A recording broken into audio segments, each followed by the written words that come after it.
1960 മധുരയിൽ കുമാരവടിവേൽ നടരാജൻ എന്ന വടിവേലു ജനിച്ചത്. അദ്ദേഹം ഏകദേശം 290ഓളം സിനിമകളിൽ അഭിനയിച്ചിട്ടുമുണ്ട്.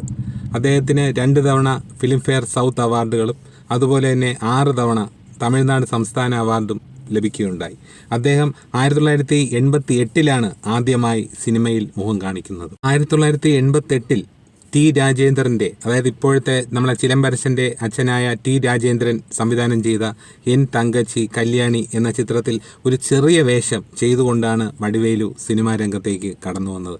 ആ സമയത്ത് തമിഴ് സിനിമയിൽ വടിവേലു വന്ന കാലത്ത് കൗണ്ടമണിയുടെയും സെന്തിലിൻ്റെയും ഒരു രാജവാഴ്ചയായിരുന്നു. ആ സമയത്താണ് വടിവേലു എന്ന നടൻ സിനിമയിലേക്ക് കടന്നു വരുന്നത്. ട്രെയിൻ യാത്രക്കിടെയാണ് രാജ്കിരൺ എന്ന തമിഴ് നടനെ വടിവേലു കാണുന്നത്.